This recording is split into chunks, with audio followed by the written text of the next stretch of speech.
नमस्कार प्यारे छात्रों, आप सभी का बहुत बहुत स्वागत है पीटीज आईएएस एकेडमी की नॉलेज लेक्चर सीरीज में। आज हम आ गए हैं हमारे एनवायरनमेंट इकोलॉजी के 7th लेक्चर पर, जो हमारी सीरीज का 7x3 21वां सेशन हो गया है। कैसे हैं आप सभी? क्या आपने अभी तक के पूरे 21 सेशन अच्छे से देखे? कंफर्म कीजिए कमेंट थ्रेड में। सबसे पहले उम्मीद करूंगा कि आप देख रहे हैं, क्योंकि हमारी टीम की इतनी मेहनत को अगर आपने सही ढंग से देखा और अप्रिशिएट ही नहीं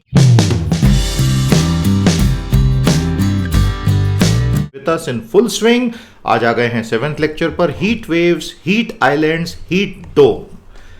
पश्चिमी विश्व में और उत्तरी गोलार्ध में मई और जून का महीना भीषण गर्मी से भरा हुआ रहा और चारों तरफ एक बात हो रही है कि हीट वेव्स हैं, हीट आइलैंड्स बन रही हैं, हीट डोम बन गया है। तो ये होता क्या है? ये एक बहुत ही यूजफुल कंटेम्पररी इशू है, इसलिए आज हम हमारे 30 मिनट इसी पर इन्वेस्ट करेंगे। प्यारे साथियों, ये है पेपर 4 यानी कि जनरल स्टडीज 3, जिसमें आपको पूरा बायोडाइवर्सिटी और एनवायरनमेंट और डिजास्टर मैनेजमेंट मिलता है। तो आज हम इसी पेपर से जुड़े हुए काम कर रहे हैं। कुछ ही दिनों में हमारा एसएनटी क्रैकर और इकोनॉमी क्रैकर शुरू हो रहा है। आपने एनरोल कर लिया है कि नहीं? बाकी सबने कर लिया है, आप आज के आज कर लीजिए, ये मिस ना हो जाए 6 जुलाई और 8 जुलाई के कोर्सेस। आज का एजेंडा आपके सामने है। सीरीज में ये सेशन नंबर 21 हो जाएगा और हमारे एनवायरनमेंट इकोलॉजी का ये अभी तक का 7वां सेशन होगा। तो यार, मुझे आप में से कोई एक वॉलंटियर चाहिए जो हमने अभी इकोनॉमी में कौन से 7 लेक्चर ले लिए, साइंस और टेक्नोलॉजी में कौन से 7 ले लिए और एनवायरनमेंट इकोलॉजी में कौन से 7 ले लिए, जरा कॉमेंट थ्रेड में एक बार लिख दो। तो भैया दुनिया का भला हो जाएगा, बाकी बच्चों को पता चल जाएगा कि इतनी पढ़ाई हो गई है ना? कोई ना कोई वॉलंटियर करेगा। पहले बात करेंगे हीट वेव, फिर हीट आइलैंड्स, फिर हीट डोम और 2021 में क्या बवंडर मचा हुआ है, और फिर एग्जाम ओरिएंटेड क्वेश्चन। दुनिया में भले ही आग लग जाए, हमारी परीक्षाएं ढंग से जानी चाहिए और परीक्षा पास होनी चाहिए। कई बार तो मुझे लगता है लोग पढ़ते ही सिर्फ इसलिए कि परीक्षा पास कर लो। खैर, पढ़ने में अपना एक आनंद होता है, साथ में हंसी मजाक चलते रहना बहुत जरूरी है। तो शुरू करते हैं प्यारे दोस्तों, हीट वेव्स। तो हीट वेव्स में हम क्या क्या पढ़ेंगे? हीट वेव्स में हम ये सब देखने वाले हैं, बहुत मजा आएगा। और उसके बाद हम जाएंगे हीट आइलैंड्स पर। साथियों, जब हम बात करते हैं हीट वेव्स की, यदि मौसम जो होता है वो सामान्य से अत्यधिक गर्म हो जाए, एक ऐसी अवधि, a period of exceptionally hot weather, जब 2 दिन 3 दिन 4 दिनों तक गर्मी जो है काबू के बाहर ही हो जाए और वो सामान्य लोगों के जनजीवन के एक नेचुरल इंस्टिंक्टिव रिएक्शन से ही पता चल जाता है, सिर्फ आईएमडी के तापमान मीटर से नहीं, तो उसको कहते हैं हीट वेव। यदि किसी भी गर्म वातावरण को हीट वेव में वर्गीकृत करना है तो temperature have to be outside the historical averages. जो पिछले 50 साल का, पिछले 25 साल का एक ऐतिहासिक औसत तापमान किसी जगह का है, अगर उससे एक कंटिन्यूस बेसिस पर आपका तापमान 2 दिन 3 दिन 4 दिन तक ज्यादा हो गया, तो आप कह सकते हैं कि वहां पर जो है हीट वेव आ गई। हिंदी में क्या कहते हैं बताओ भैया? हीट वेव्स हमेशा ट्रैप्ड एयर की वजह से बनती हैं। वायु के बड़े बड़े पिंड फंस जाते हैं किसी जगह, उनको चारों तरफ से दबा दिया जाता है और वो हिल नहीं पाते हैं अपनी जगह से, तो हीट जो है ट्रैप होने लगती है, हीट बाहर निकल नहीं पाती है और उससे हीट वेव और हीट डोम क्रिएट हो जाते हैं। हीट वेव सामान्यतः एक तो आंखों से दिखती तो है नहीं ना, आप केवल अनुभव कर सकते हैं। अब ये टोर्नेडो हुआ, बड़ी बड़ी बाढ़ हुई, हरिकेन हुए, थंडर स्टॉर्म यानी तूफानी बिजली कड़क रही है, वही वो बॉलीवुड में बादल यूं गरजता है, वही वाला, ये आंखों से दिखता है। तो ये काफी रोमांटिसाइज किया जाता है, इसको काफी डरावना बताया जाता है। हीट वेव दिखते तो है ही नहीं ना कि वो रही हीट वेव, आप ऐसा तो कभी बोल ही नहीं सकते। आप बोलते हैं गर्मी बहुत लग रही है, इसलिए मीडिया में कभी भी इनको इतना कवरेज नहीं मिलता। लेकिन अगर आप देखेंगे कि ज्यादा इंसानों की मृत्यु किस प्राकृतिक आपदा में होती है, तो you will be very surprise to know that heat waves beat everyone hands down. समझ में आ गया? काफी हॉट मामला है भैया ये तो। एक्सट्रीम हीट एक्चुअली हमारे मानव शरीर पर बहुत गहरे असर डालती है और मानव शरीर उसके लिए बना ही नहीं है। अपनी उम्र के हिसाब से और आर्द्रता के स्तर को देखते हुए, ह्यूमिडिटी को देखते हुए, अगर 40 डिग्री सेल्सियस से ऊपर लंबे समय तक आप रहते हैं तो बहुत ही सामान्य सी बात है कि व्यक्ति पूरी तरह थक जाता है, सॉल्ट्स शरीर के समाप्त हो जाते हैं, हीट स्ट्रोक में आदमी गिर सकता है। इसीलिए फिर ओआरएस देने की बात होती है और बोलते हैं कि भैया अच्छे से अपने आप को हाइड्रेटेड रखो।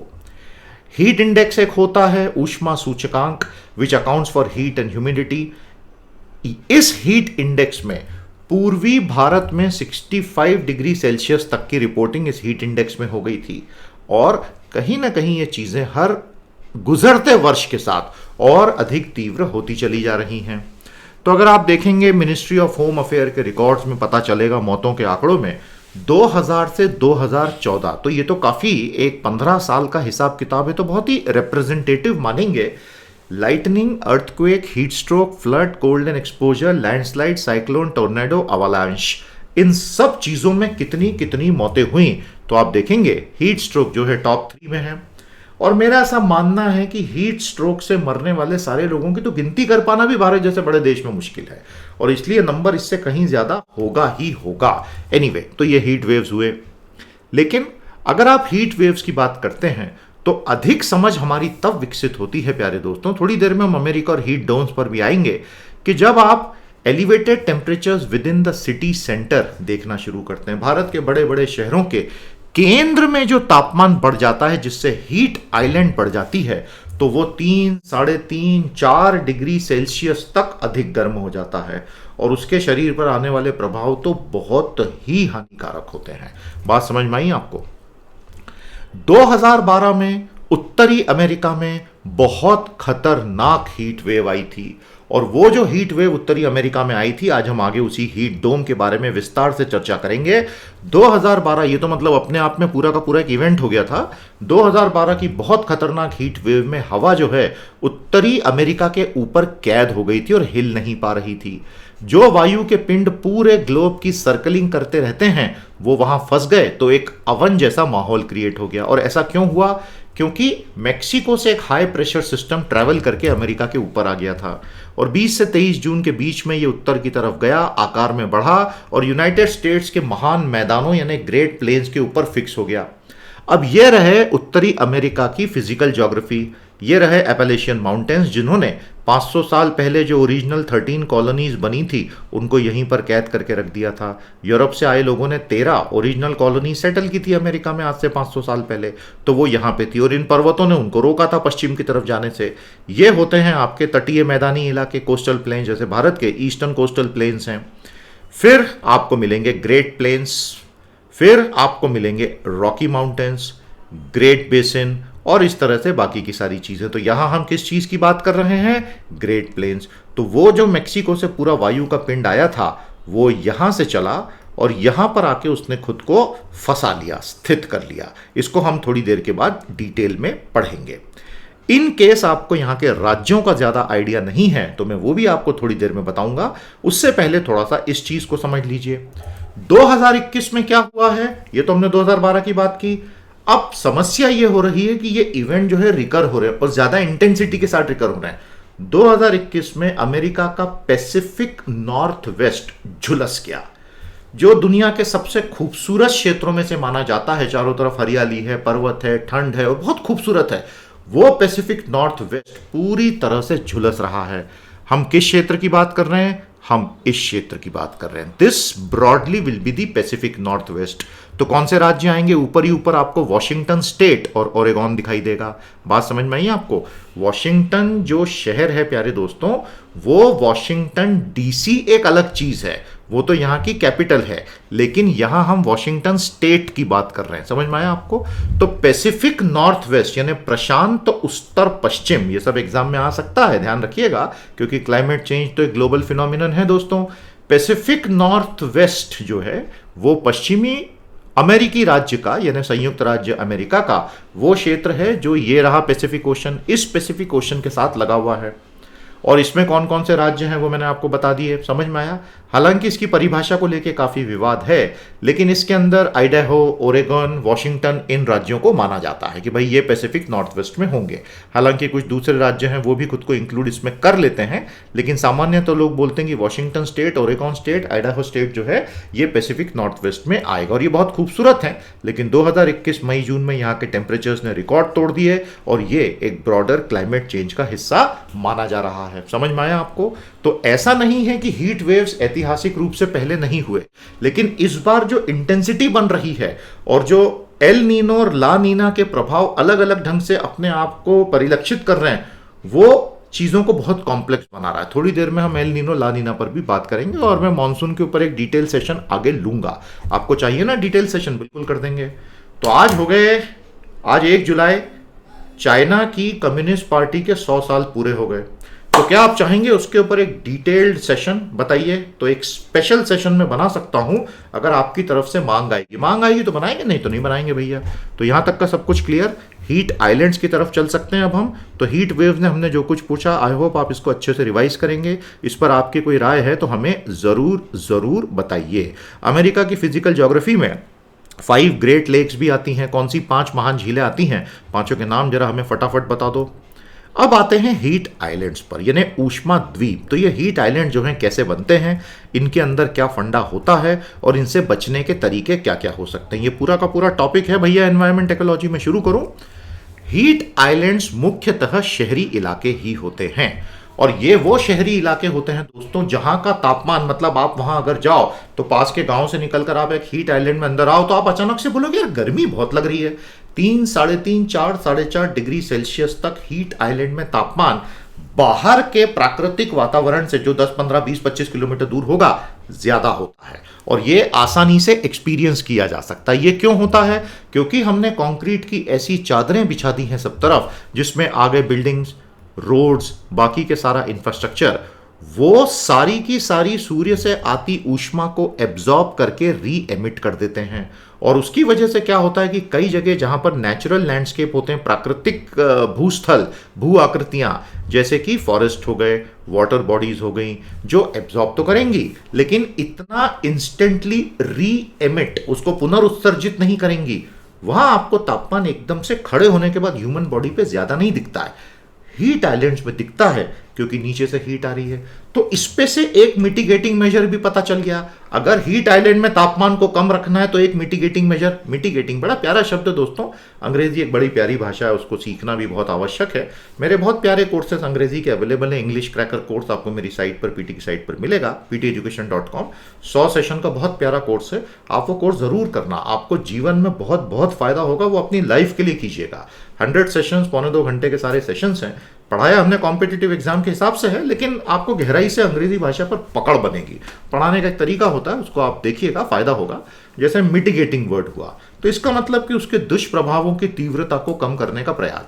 तो एक तरीका होगा कि हम जो सरफेस पे पेंट लगाते हैं वो ऐसे पेंट लगाएं कि जो इतना भयंकर हमें री एमिटिंग वाली प्रॉब्लम से निजात दे सकें। अब ये तो हम नीचे के सरफेस की बात कर रहे हैं।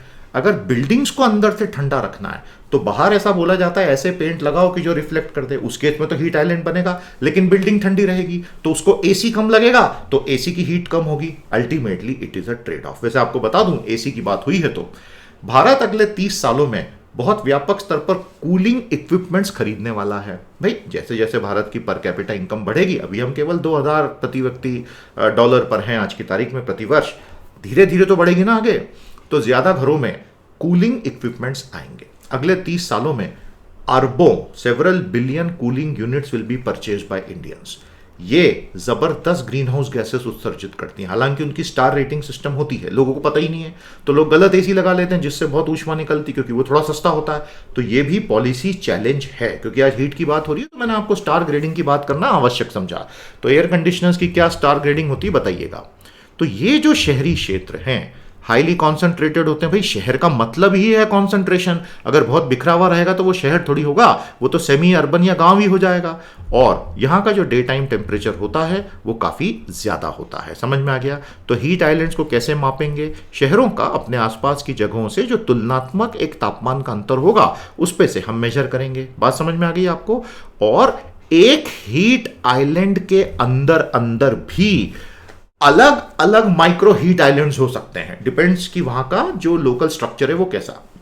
इसीलिए अब ऐसा कह रहे हैं पिछले कुछ सालों में कि जो हमारा शहरी नियोजन करते हैं, जो अर्बन प्लानिंग जितने भी लोग म्यूनिसिपैलिटीज में करते हैं, सरकारों में करते हैं, अर्बन डेवलपमेंट मिनिस्ट्री में, उनको इन सब चीजों का ज्ञान होना, एनवायरनमेंट का ज्ञान होना जरूरी है, ताकि इंटीग्रेटेड प्लान बने। ऐसा नहीं कि प्लान बनाने के बाद बोल रहे हैं अब 1 लाख पेड़ लगा देंगे, उसके साथ ही बनाते ना प्लान। और बड़े पेड़ कटते नहीं, ऐसा ही प्लान बनाते ना, क्योंकि एक बड़ा पेड़ अपने आप में एक जिंदा इकोलॉजी होता है। उसको काट के बोल रहे हैं मैं 50,000 पौधे लगाऊंगा, मूर्खतापूर्ण बातें हैं। एक विशाल बरगद का पेड़ कट गया और मैंने बोला मैंने 10,000 पेड़ लगा दिए, उनको एक विशाल बरगद के बराबर फायदे का होने के लिए अभी 10 साल लगेंगे। तब तक क्या? इसलिए अर्बन प्लानिंग को पूरी एक री इन्वेंशन की आवश्यकता है। यह मैंने आपको टेरी के रिसर्च पेपर को पढ़ने के बाद निकाले हुए दस्तावेज बता रहा हूं, डायग्राम बता रहा हूं। The energy and resources institute Bharat का नंबर 1 इंस्टीट्यूशन है, दुनिया में काफी सिक्का चलता है टेरी का, याद रखिएगा। तो ये उनकी रिपोर्ट में से मैंने निकाला है। क्या बोलते हैं टेरी वाले, एनर्जी एंड रिसोर्सेज इंस्टीट्यूट वाले, यहां के एक्सपर्ट्स कहते हैं कि ये जो शहरी ऊष्मा द्वीप होते हैं, यूएचआई कहते हैं भैया, इसको याद रखना, ये full form, I am very sorry, ये एब्रीविएशन याद रखिएगा, यूएचआई और उसका full form urban heat island. तो ये जो यूएचआई होते हैं दोस्तों, ये क्या करते हैं, ये आपके जीने के पर्यावरण को खराब कर देते हैं, ग्राउंड लेवल के ओजोन को बढ़ा देते हैं, लोगों के स्वास्थ्य को बिगाड़ देते हैं और बिल्डिंग्स के एनर्जी कंजम्पशन को, क्योंकि अब एयर कंडीशनिंग कंटिन्यूस करनी है। अब कोरोना वायरस पैंडेमिक में बहुत बड़ी समस्या हो गई। आप एसी रूम में रह नहीं सकते, अगर आपको अपनी जान प्यारी है तो एसी रूम में जाना मत, फिर बाद में मत बोलना सर डेल्टा प्लस ने पकड़ लिया, क्योंकि भैया बंद कमरा और एसी तो वही हवा घूम रही है, उसमें 50 लोग आ गए, एक वायरस लेके आ गया, खेल खत्म, सुपर स्प्रेडर बन गया। इतनी सी बात भी लोगों को आज समझानी पड़ रही है, ये है दुर्भाग्य। सारी दुनिया में लोग इस बात को ही नहीं समझते हैं। खिड़की दरवाजे खुले रखो, सब तरफ से फ्रेश हवा आने दो, तो वायरस खत्म हो जाएगा, निकल जाएगा बाहर। सब तरफ से बंद और एसी और एक बीमार आदमी आ गया। अब आप बोलेंगे सर सबने वैक्सीन लगा लिए, अरे उससे क्या होता है, सबने वैक्सीन लगा लिए से इसका यह मतलब थोड़ी कि एसिम्टोमेटिक लोग भी उसमें पकड़ में आ जाएंगे। अगर किसी को री इन्फेक्शन होता है, ब्रेक थ्रू इन्फेक्शन होता है, इम्यून एस्केप इन्फेक्शन होता है और वो लेकर आ गया, तो आप बाकी के तो निपट गए ना, सब एसी में बैठे हुए हो, तो फिर क्या होगा। इसलिए दोस्तों एयर कंडीशनिंग अब तो हमारे लिए 1.5 साल बहुत हानिकारक है। अब इसका अपना एक दूसरा इंप्लीकेशन है, वो मैं जानता हूं, कमर्शियल मॉल मल्टीप्लेक्सेस का क्या होगा। लेकिन अगर आप आज भीड़ भरे मल्टीप्लेक्स में एसी में जाके बैठ रहे हैं, मौत को दावत देने के काम है। अगर मैंने टेक्निकल रूप से गलत बात की तो मुझे बताओ, मुझे तो ऐसा लगता है कि ये तो साइंटिफिक बात है कि हमें बहुत सावधान रहना चाहिए। एनीवे, तो अर्बन प्लानर्स को अब बहुत आवश्यक हो गया है कि इन चीजों को समझें। तो ये है शहर 3 से 10 डिग्री सेल्सियस गर्म, क्या होता है 3 से 10 डिग्री सेल्सियस, कितना भयंकर है। और ये है गांव, जहां से प्यारे दोस्तों होता क्या है कि जो plant transpiration and water evaporation होता है वो बहुत अधिक होता है, शहरों में उतना हो नहीं पाता है। वाटर का पेनिट्रेशन शहरों में बहुत कम है, गांवों के क्षेत्रों में बहुत ज़्यादा है। इसी से फिर वाटर टेबल का पूरा रीजनरेशन और एक्वीफर का जल भृतों का रीजनरेशन होता है, शहरों से हो ही नहीं पाता है। इसीलिए तो बोलते हैं ना कि भाई पूरा का पूरा वाटर हार्वेस्टिंग और water recharging, ground water recharging शहरों में कंपलसरी होना चाहिए। हर घर की छत पे पानी कलेक्शन और वहां से पाइप से जमीन में 50 फीट 100 फीट नीचे जाना मैंडेटरी होना चाहिए पूरे भारत में, तभी ग्राउंड वाटर की रिचार्जिंग होगी, नहीं तो रिचार्जिंग कैसे होगी। आई होप आपको एक बात समझ में आ गया है कि इस तरह से होता है और हीट का एब्जॉर्प्शन और रिटेंशन शहरों में ज्यादा होता है। उम्मीद करूंगा इन डायग्राम से आपको थोड़ा सा चीजों को समझने में मदद मिलेगी। तो जब आप देखते हैं कि किस प्रकार से मिटिगेशन हो, तो ये डायग्राम में समझाने का प्रयास किया गया है। तो हीट आइलैंड्स की जब हमने बात की दोस्तों, सीधी सी बात है, सरफेस हीट आइलैंड और एटमॉस्फेरिक हीट आइलैंड 2 प्रकार के होंगे। अरे भाई अभी हमने देखा ना, सरफेस के पास आप खड़े हो तो गर्मी ज्यादा लग रही है 3 से 10 डिग्री तक, मतलब द एनर्जी रिसोर्स इंस्टीट्यूट वाले बोल रहे हैं कि हमारे शहर 3 से 10 डिग्री तक अत्यधिक गर्म है। सेल्सियस की बात हो रही है, फ़ारेनहाइट की बात नहीं हो रही है। तो 3 से 10 डिग्री क्या होता है यार, मतलब ये तो बहुत खतरनाक है मानव शरीर के लिए। सरफेस हीट आइलैंड यानी जो सतही ऊष्मा द्वीप होंगे, ये क्यों बनेंगे, रोडवेज हैं, रूफटॉप्स हैं, एब्जॉर्ब और एमिट कर रहे हैं बहुत ज्यादा, और उससे बहुत दिक्कत होती है। सुबह 11 बजे से दोपहर 3 बजे तक आग लगी पड़ी है। तो जब लोग ये बोलते हैं ना, बाहर निकल रहे हो कि अरे यार आग लगी पड़ी है, तो एक्चुअली आग लगी पड़ी है जो झुलसा सकता है शरीर को, समझ में आ गया ना। वो अलग बात है, हम स्टूडेंट्स को बोलते हैं सीने में आग धधकती जाए, उसका मतलब नहीं अर्बन हीट आइलैंड में खड़े हो जाओ जाके, वो अलग ही आग है। एटमॉस्फेरिक हीट आइलैंड्स प्यारे दोस्तों ये वायुमंडल में बनती हैं, और ये इसलिए होती हैं क्योंकि warmer air in urban areas ज्यादा होगी, और ये सरफेस जितनी खतरनाक नहीं होती हैं। आपके सामने है, आपको ऊपर दिख रहा है एयर टेम्परेचर और नीचे आपको दिख रहा है अलग अलग नाइट टेम्परेचर, और जो जमीन की बात है वो एक अलग है। तो एटमॉस्फेरिक हीट आइलैंड सरफेस जितनी खतरनाक नहीं होती, लेकिन होती तो है ही। और अल्टीमेटली अगर वायु के बड़े बड़े पिंड कहीं फंस जाएं तो वो आगे अगली हीट वेव को जन्म भी दे सकते हैं। आई होप आपको अभी तक का सब समझ में आ गया। हीट आइलैंड को मिटिगेट करने के 5 तरीके बताए हैं टेरी वालों ने। Trees and vegetation, green roof, school pavement, smart growth, ये सारी चीजें साथ में करेंगे। और वैसे भी आप जानते ही हैं भारत में 100 स्मार्ट सिटीज बनाई जा रही हैं। ये सारी स्मार्ट सिटीज हम सब भारतीयों को भी स्मार्ट बना देंगी। उन स्मार्ट सिटीज में ये 5 स्मार्ट मेथड्स लगाए जाने चाहिए। तो प्यारे साथियों, हमें बताइए भारत का स्मार्ट सिटी प्रोजेक्ट कितना आगे बढ़ा? आप जिस शहर में रहते हैं वो स्मार्ट सिटी है? अगर है तो आपने परिवर्तन क्या क्या देखा? क्या ये एनवायरमेंटल जो मिटिगेशन इफेक्ट्स हैं ये आपने अपने स्मार्टनेस में पाए? बताइएगा। अब आते हैं हीट डोम्स पे। ये है असली खेल जो अभी अमेरिका को बहुत सता रहा है इस वक्त। प्यारे दोस्तों, हमने अमेरिका के पैसिफिक नॉर्थ वेस्ट के बारे में बात की थी, लेकिन अभी हम एक्चुअली हीट डोम के बनने को समझेंगे। ठीक है, मजा आ रहा है सेशंस में? सारे पीडीएफ वगैरह डाउनलोड कर लिए ना आपने? और वो चाइना वाला स्पेशल सेशन चाहिए हो तो बता देना। अब एक बहुत इंपॉर्टेंट अनाउंसमेंट, बिल्कुल आज मैं फर्स्ट लेवल पे कर रहा हूँ, डिटेल फॉर्मल अनाउंसमेंट बाद में करूंगा। आईएएस की 2022 की प्रीलिम और मेंस एग्जाम का मेरा पूरा 1 साल का कोर्स 16 अगस्त से शुरू हो रहा है। उसका पूरा फॉर्मल अनाउंसमेंट मैं करूंगा और आपके लिए एक बहुत ही शानदार मैं ऑफर भी लाने वाला हूं। आप अभी किसी भी इंस्टीट्यूट में आईएएस का फुल कोर्स ज्वाइन मत कीजिएगा, वेट कीजिए मेरे अनाउंसमेंट का। केवल एक कोर्स है जो आपको करना चाहिए और वो कोर्स आप मेरे साथ करें। पीटीज आईएएस एकेडमी में एक ऐसा अद्भुत कोर्स, पूरा कोर्स मैं कंडक्ट करूंगा जो 16 अगस्त से शुरू होगा और आपको 2022 के लिए 100% तैयार करेगा। वेट कीजिए मेरे अनाउंसमेंट का और केवल मेरे साथ अगले साल के आईएएस की तैयारी करनी है। आ रहा है वो अनाउंसमेंट, अभी कुछ ही समय में आ जाएगा। अब आते हैं हीट डोम पर। प्यारे दोस्तों,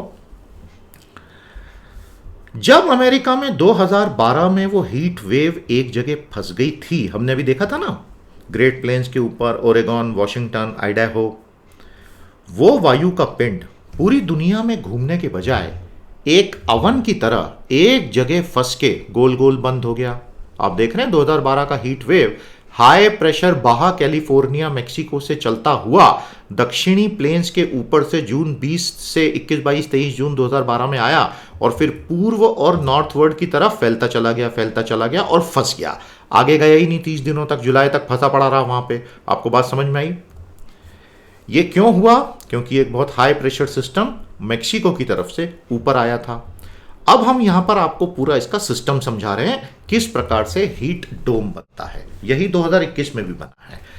अब क्या हुआ दोस्तों कि ये जो 2012 में कांड हुआ था, ये पूरा हीट का एक वेव मेक्सिको से चला और ये ऊपर आके यहां पर फिक्स हुआ। हाई प्रेशर में क्या होता है कि जो वायु का पिंड होता है वो सतह की तरफ गिरने लगता है। तो हाई प्रेशर का पिंड मूव किया और एक क्षेत्र पर आकर फिक्स हुआ और जो वहां दबाव था उसने उस पूरे वायु के पिंड को सतह की तरफ दबा दिया। The pressure has pushed the wind down toward the surface. समझ में आया? ये जो वायु का पिंड नीचे की तरफ गिरना शुरू होता है वो क्या करता है? वो एक डोम बन जाता है। डोम का मतलब होता है इस तरह का शेप, और वो इसमें से किसी के भी बाहर निकलने को रोक देता है। तो अब हीट जो है बाहर नहीं निकल पाएगी। इस डोम के अंदर अब सब फंसने वाले हैं। बात समझ में आई? एटमॉस्फेयर पे टोपी पहना दी गई है। तो हम तो कहते हैं भाई वो टोपी पहना रहा है, यहां तो लिटरली वायुमंडल से निकले डोम, मतलब एक पूरे प्रेशर में आए हुए पिंड ने दबाकर ही टोपी पहना दी उस क्षेत्र पर। और वो जो कैपिंग हो गई एटमॉस्फेयर की, उसमें ऊष्मा कैद हो गई। Heat has been trapped. अब वो हीट बाहर निकलना चाहती है, वो निकल नहीं सकती क्योंकि वो डोम उसको नीचे दबा देता है। इसको कहते हैं जीरो कन्वेक्शन। तो कन्वेक्शन आपने सुना होगा ना दोस्तों, कन्वेक्शन करंट्स, कन्वेक्शन होता है, रेडिएशन होता है, एक और होता है। तो ये सारे तरीके होते हैं ऊष्मा के यहां से वहां जाने के। हमारा जो पृथ्वी का कोर है वहां से भी आपको अलग अलग कभी कन्वेक्शन करंट्स मिलेंगे, रेडिएशंस मिलेंगे। ये क्या होते हैं थोड़ा रिसर्च करके एक एक लाइन में बताइएगा, आगे हम पढ़ाएंगे आपको। इसकी वजह से फिर ये होता है प्यारे साथियों कि अब किसी भी तरह के कन्वेक्शन नहीं होंगे तो कन्वेक्टिव क्लाउड्स ही नहीं बनेंगे, मतलब क्यूमुलस क्लाउड। अब बादल ही नहीं बनेंगे तो फिर बारिश होने का तो सवाल ही नहीं। तो फिर बॉलीवुड में बारिश वाले गाने भी नहीं हो सकते। टिप टिप बरसा पानी, ये बारिश, रेन, मॉनसून, 50% बॉलीवुड इस पे टिका हुआ है। हालांकि गाने भी बड़े खूबसूरत हैं यार मॉनसून के, और मॉनसून तो मैजिकल मौसम होता ही है। भगवान करे ये हमेशा ऐसे ही बना रहे। आपको हीट डोम का कॉन्सेप्ट समझ में आ गया? तो अगर अब बारिश ही नहीं होगी तो सूखा आएगा, सूखा आएगा तो एग्रीकल्चरल प्रोडक्शन तबाह हो जाएगा, एग्रीकल्चरल प्रोडक्शन तबाह होगा तो इकोनॉमी पर बहुत उल्टा असर आएगा, जॉबलेसनेस बढ़ेगी, हर तरफ त्राहिमाम होगा। तो हीट डोम हमारे लिए बहुत बुरी चीज़ है भैया। समझ में आ गया आपको? अब ये सारे के सारे हीट डोम्स जो बनते जा रहे हैं उसमें ला नीना के इन्फ्लुएंसेस भी काम करने लग गए हैं। ला नीना और एल नीनो जो हैं, मैं आपको आगे एक सेशन में डिटेल में पढ़ाऊंगा, थोड़े बड़े कॉन्सेप्ट है इसलिए उसको बाद में देखेंगे। जब ये भयानक गर्मी एक हीट डोम में फंस जाती है, हाई प्रेशर एटमॉस्फेरिक कंडीशन से वो और बिगड़ जाएगी अगर पैरेलल में ला नीना चल रहा है तो। आपको बात समझ में आ गया? और ये पूरा ट्रॉपिकल पैसिफिक ओशन की कहानी है एल नीनो और ला नीना की। एल नीनो ला नीना के इवेंट रेगुलरली पर्यावरण में होते रहते हैं। ग्लोबल वार्मिंग और एंथ्रोपोजेनिक इफेक्ट ने इनको थोड़ा सा स्ट्रांग किया है, लेकिन ये थे हमेशा से, ऐसा नहीं है कि ये पहले नहीं थे, ये थे तो हमेशा से ही। तो यहां हमने अभी क्या बात की? ला नीना का प्रभाव इसमें दिखाई देने लगता है। तो अब आप यहां पे ये ला नीना का प्रभाव देख रहे हैं और इसकी वजह से वो और इंटेंस हो गया क्योंकि वो मोशन अब उस तरफ मूव कर गया। समझ में आया आपको? तो वैज्ञानिकों ने ये कहा है कि ये जो इफेक्ट्स हैं इन हीट वेव्स और हीट डोम्स को पहले से और अधिक खतरनाक बनाते जा रहे हैं। 2021 की सिचुएशन में प्यारे दोस्तों, इस स्पेसिफिक ईयर को ला नीना का वर्ष कहते हैं। अब ये ला नीना के वर्ष में क्या होता है आपके सामने है पूरी स्थिति। ला नीना इफेक्ट एल नीनो का उल्टा होता है। ट्रेड विंड जो होते हैं वो पहले से अधिक मजबूत हो जाते हैं, जिससे ज्यादा वार्म वाटर एशिया की तरफ आता है। जो ये पूरा पैसिफिक ओशन है, एक तरफ का तापमान कम होता है पानी का, एक तरफ का ज्यादा, तो पानी और हवा आपस में जुड़े हुए हैं। टेम्परेचर का ग्रेडियंट ज्यादा होगा तो प्रॉपर ट्रेड विंड्स बनेंगी। अगर ये टेम्परेचर का ग्रेडियंट बदला तो या तो ये डल हो जाएगा या इंटेंसिफाई हो जाएगा। बस ला नीनो एल नीनो को समझने के लिए temperature gradient over Pacific tropical को समझ लो तो वो समझ में आएगा। मैं आगे एक सेशन में पूरा ले लूंगा, अभी आज उसका समय नहीं है, माफी चाहूंगा। और इसके प्रभाव से 2021 की जो हीट वेव है वो और खतरनाक बन गई। तो अभी के लिए हम सिर्फ इतना देखेंगे, कंटेंट आपको पढ़ने के लिए दे रहा हूं, थोड़ा वार्मिंग हो जाएगी आपकी, हाँ, ग्लोबल वार्मिंग और सब्जेक्ट की वार्मिंग, और ये हम आगे डिटेल में पढ़ेंगे। तो ये है ला नीना और ये है एल नीनो, पूरा का पूरा पैसिफिक के अनइक्वल या एबनॉर्मल वार्मिंग या कूलिंग की वजह से पैदा हुए प्रभाव। तो प्यारे साथियों, ये था हमारा आज का सेशन। अब मैं आपको 3 प्रश्न दे रहा हूं, क्वेश्चन 1, क्वेश्चन 2, क्वेश्चन 3। मेरा मेन लक्ष्य आज हीट वेव, हीट डोम और हीट आइलैंड्स पढ़ाना था। उम्मीद करता हूं आपको बहुत मजा आया और थोड़ा सा इंट्रोडक्शन ला नीना और एल नीनो का दे दिया है। अगर आप चाहेंगे तो अगली ही क्लास में डिटेल में पढ़ा भी दूंगा। और ये रहा आज का हमारा सब्जेक्टिव क्वेश्चन। 100% मेंस में बन सकता है या पूरा ऐसे टॉपिक बन सकता है। तो आइए समझते हैं इस प्रश्न को। How likely it seems today that a tipping point for planet earth's ecosystem में बी रीच्ड बाय 2050 और 2060 and how much likely is mankind to be able to avert it? Explain logically and scientifically। कितना प्यारा सवाल है। क्या सवाल है ये? आपको इस बात की कितनी संभावना दिखाई देती है कि पृथ्वी के पारिस्थितिकी तंत्र 2050 या 2060 तक एक टिपिंग पॉइंट से आगे निकल जाएंगे? और क्या मानवता इस टिपिंग पॉइंट से खुद को बचा सकती है? अगर हां, तो कृपया तार्किक रूप से और वैज्ञानिक रूप से समझाइए कि हम या तो खुद को बचा लेंगे या अब हम खुद को बचाने की परिस्थिति में नहीं होंगे। तो ऐसे सवाल तो निश्चित तौर पर आ सकते हैं, उनका बहुत प्यारा उत्तर आपको लिखते आना चाहिए। हम कोशिश करेंगे कि आपको हमारे फ्री सेशन से भी सफिशिएंट नॉलेज की प्राप्ति होती रहे। कंट्रीब्यूट कीजिएगा मिशन पीटी को। अगर आपको हमारी मेहनत अच्छी लग रही है, आप इस वेब पेज को ओपन करके अपना कंट्रीब्यूशन दे सकते हैं। बहुत बहुत धन्यवाद। तो प्यारे साथियों, मैं आपको फिर से याद दिला दूं, कुछ ही दिनों में मैं बहुत जल्द 16 अगस्त से शुरू होने वाले मेरे ईयर लॉन्ग आईएएस कोर्स की जानकारी आपको देने वाला हूं। अभी आप और किसी इंस्टीट्यूट को ज्वाइन मत करना, वेट करो। एक ऐसा अद्भुत कोर्स मैं ला रहा हूं और इतना बढ़िया 15 अगस्त का मैं आपको एक ऑफर भी देने वाला हूं कि आप निश्चित तौर पर हमारे साथ ही जुड़ेंगे। तो इंतजार कीजिए एक ऐसे कोर्स का जो 2022 की प्रीलिम्स और मेंस की आपकी पूरी तैयारी करवा ही देगा। मेरी तरफ से आज इतना ही। बहुत जल्द अब हम मिलेंगे इकोनॉमी के सेशन में। क्या पढ़ना चाहेंगे इकोनॉमी में बताइए, और फिर एसएनटी और एनवायरमेंट इकोलॉजी। सेशन को लाइक और शेयर करो और यार अपने साथियों को चैनल से जोड़ो, जरा मजा आएगा। अच्छी स्पीड में ग्रो होगा चैनल, पूरी टीम का जोश जरा बना रहेगा। नमस्कार, जय हिंद।